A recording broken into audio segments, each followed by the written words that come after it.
Greetings, and welcome to another video in my series, Road to the Black Belt, the series where I document all my training and preparations done working towards the goal of getting my black belt. Now, I would like to begin by first and foremost by apologizing for the length of time it's been since my last update in the series, or even just making videos in general. See, unfortunately, my usual training area has become, uh, shall we say, unavailable for recording specifically. I have been working on optimizing a way to record outside, but as I record with a cell phone, that is always an issue. As you guys have seen in the past when I've recorded outside, the audio is bad due to wind, but also just the glare of the sunlight is an issue. And in addition to that, though, I have been working on getting footage for a video in this series where I showcase the training that I do at my gym. Yeah, which would likely be two videos because I separate my training into upper and lower body days. Yeah, because I can only get to the gym twice a week. So, yeah. Alright, but now let us get us into the training that I've been doing since I last updated. To begin, let us discuss my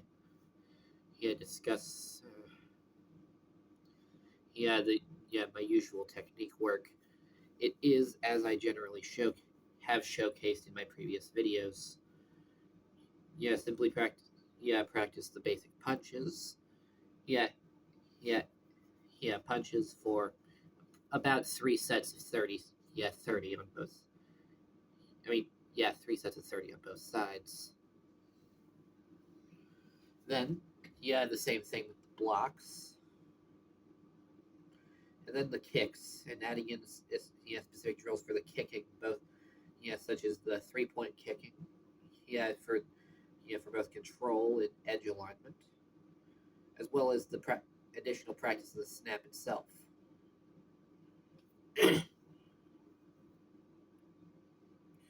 As far as my katas go, because kata is one of the big things that comes up in all belt tests, I have 10 katas that I need to do.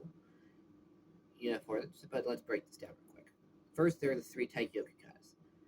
They are children's katas, so I do not practice them because they're simple enough to where I can do them in my sleep.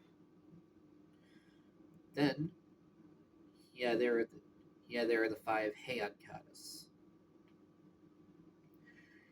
These ones are more complex. And useful actually. Heian Shodan I don't practice because it's very similar to the Taikyoku katas, or at least the first one. But well, actually, all 3 of them are basically the same. Where the only real only part that's moderately difficult is a single instance where you have a sequence broken of one technique that's broken down into 3 parts. It's meant to be a redirection technique. But it's broken down kind of into this kind of elbow here, a footwork movement to bring you back, and then rotating into a hammer fist like this. Overall, it's supposed to be kind of like this, where you're using the motion to redirect a punch is the general application that people give. That's the most interesting part of that one. And Heian Nidan. I actually don't practice this one a lot specifically because there's one point of the kata where there's a rapid shift from a front stance to Sanshin-dachi into a front kick off the back leg. That is unfortunately very difficult for my ankles to handle, my back one specifically, my right one, specifically. And as such, I try to avoid practicing that kata too much. Otherwise, it leaves my ankle out of commission for a while. Heian Sandan, is the next one, and it's definitely the easiest of the Heian katas. But it's also one one of my favorites just because of how much application there is for it. Yeah, but it's also very short. So I can practice this one the most just because I can get through it faster than the others. Then there's Han Yodan, which I don't practice much because it's my favorite kata, so I can memorize it. So I can remember it pretty easily. Then there's Han Godon. Yeah, and Han Godon. The only difficult part about this one is that it has one sequence that's often confused for a movement in the next kata, Basai Dai, which is technically the highest kata that I'm supposed to be have it's supposed to be on the test because it's the first black belt kata. It's the most explosive and dynamic of all the katas that I have currently, but it's also pretty easy. And because it's so dynamic, it's actually really easy to get away with mistakes in this kata just because you're moving so fast that as long as you don't pause because you made a mistake, no one will notice. Oftentimes, no one will notice.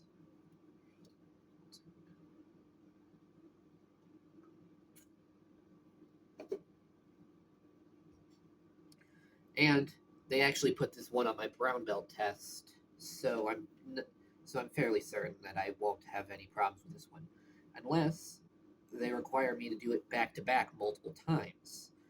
With any kata, if you do it properly, you should be out of breath by the end. But Basai Dai, being such an explosive kata, is going to leave you out of breath regardless. So, yeah, so it's very much something that would require me to boost my anaerobic capacity.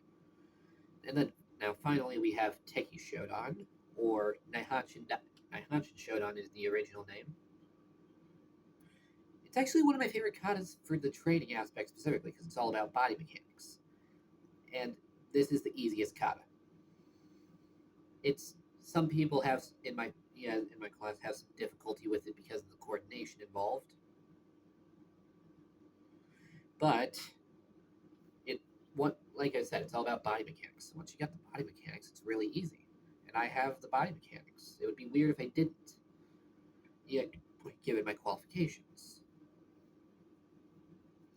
So I'm not worried about this one, but it also shouldn't even be part of the test because it's the black belt test.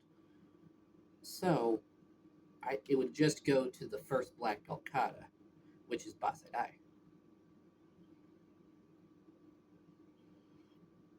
So that's it. Yeah, so that's more or less the concerns for the kata. But also, I realized I sidetracked just explaining the katas. Needed. I was talking about the training I've been doing for each of them. My focus has mostly been on Teki Shodan Shodan for a while, just because that's the one they always have me do in class, and I don't actually really practice my katas much out of class anyway. Basai Dai has got occasionally gets some training in, but it's usually Teki Shodan these days.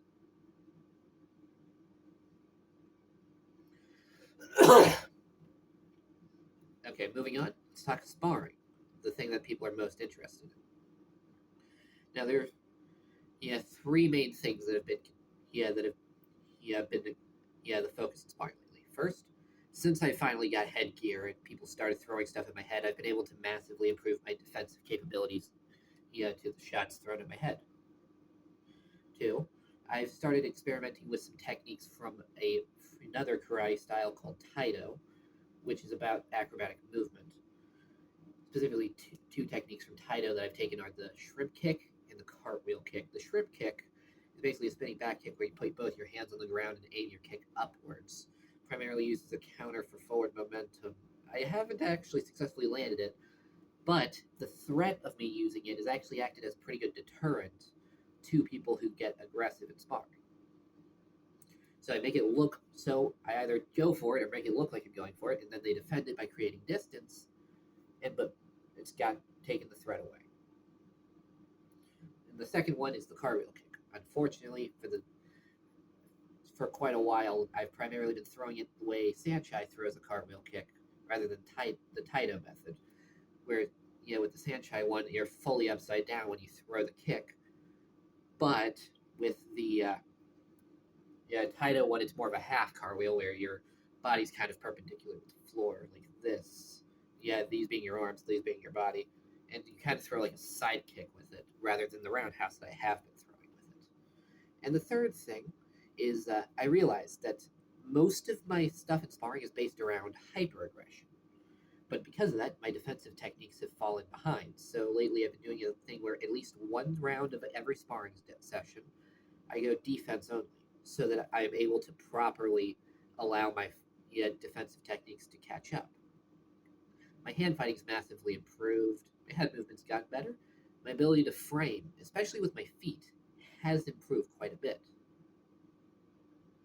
But I have also been experimenting with with a specific technique that I learned from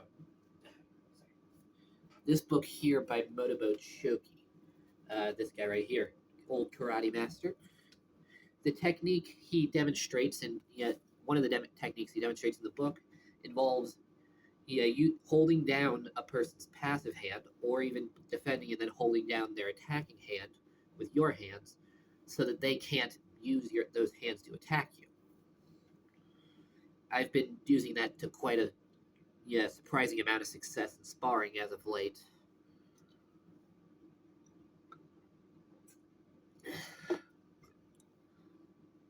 And in general, my defense has improved by quite a fair bit.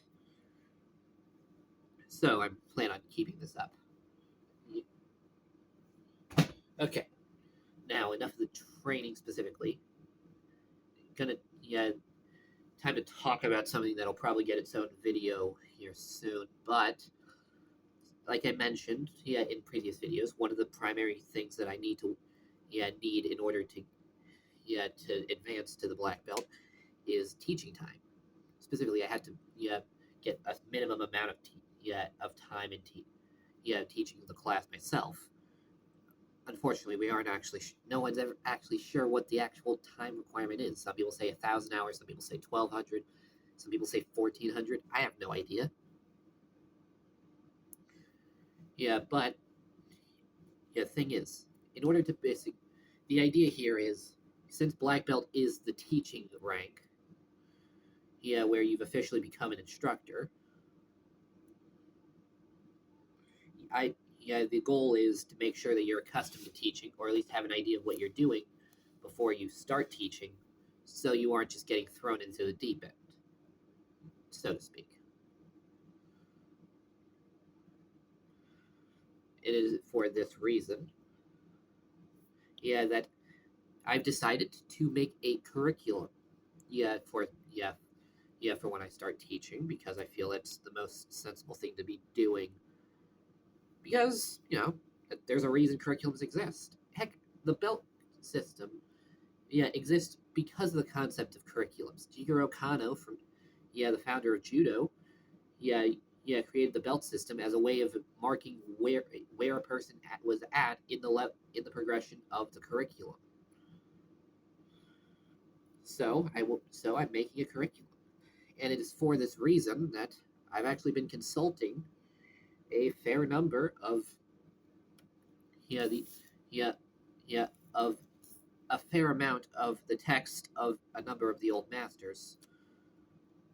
For starters, of course, the Kyohan by Gishin Funakoshi, the founder of my style, Shotokan. Quite frankly, this is, to be without saying, the most important one, because it has all the katas in it. It has a list. It has a wide list of the training requirement of the various training methods of karate, and it even has a list of the techniques of the necessary techniques. So, can't get away without this one, especially since oftentimes we have to, in class, we have to reference, check back at this one to reference the katas that we see in it. Or I kept flipping through trying to get past the section for the katas, but the first but about 200 pages are just kata. So the different training methods that Funakoshi showed, like this, like two, 1 step sparring, 3 step sparring, 7 step sparring, free sparring, kicking matches, EI, and of course, the list of throwing techniques he had. There's actually quite a few throws that he demonstrated here, and even 2 throws that he didn't demonstrate in here that were in an earlier version of this, like the railroad crossing throw, or the one that I can't remember the name of, but was essentially an ankle pick. But unfortunate. But this is essential, and I can't get away without without using it. But then, beyond that,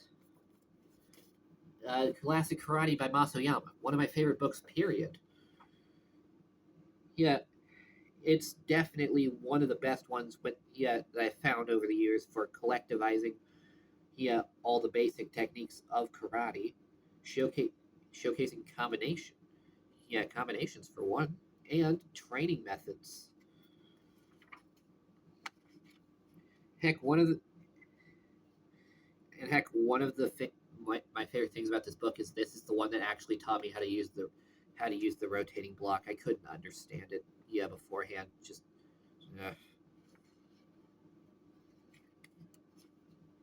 and it does have a couple of katas too. It has 2 Taikyoku katas, 2 Heian katas, and one called Seihai. I don't know Seihai. Oh wait, Seiha. I don't know this kata. I assume it's a Kyokushin clone. Original, or maybe it's taken from Goju Ryu. But this is a great one, and I primarily am going to be using this as a way of keeping the basic understanding of the curriculum while making it. And this one right here, it's not written by one of the old masters, but I borrowed this from my dojo. The Sabaki method is honestly one of the best books I found for talking about the defensive techniques of karate, specifically the footwork, the angling, and the parrying that karate is so well known for.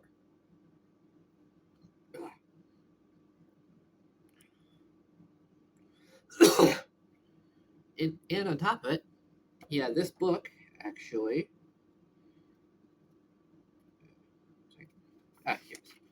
actually has instructions on how to properly structure a class. This alone has saved me a lot of effort. Has saved me a lot of effort that I wouldn't have had to make otherwise. But one of the big things for referencing for making my curriculum will be the Best Karate series by Master Nakayama. I currently have what is it? The first 3 of the series: Comprehensive, Fundamentals, and Kumite 1. Kumite 1 isn't now that important. It's comprehensive and fundamentals that are primarily going to be my concern. Comprehensive, is actually not as important as you might assume, because most of the things that get covered in this one were in classic karate or the Sabaki method. But fundamentals, on the other hand, gives proper explanation with for teaching hip rotation. Information on dances, the different the appropriate the appropriate stuff for teaching footwork. Quite frankly, even talk about how to properly activate the muscular system.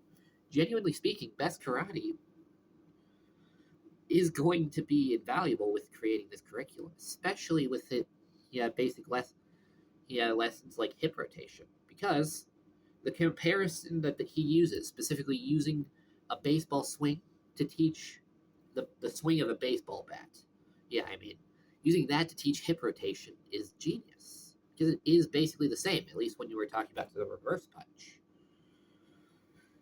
Now, it might be a bit different with, say, Hook. But more or less, using that as the base level of teaching will be invaluable. But okay. So enough about the talk of curriculums. This video has actually gone on a bit longer than expected. So thank you guys for waiting on the return of this series. If anyone actually waited, yeah.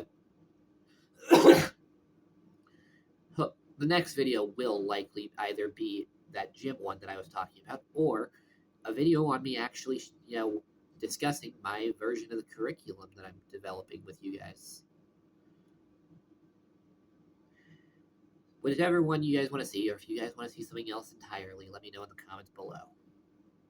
If you enjoyed this video, please like, share it with another person, or if you didn't like it, share it with a person you don't like. Just to waste their time. Thank you all very much for watching. This is Random Man.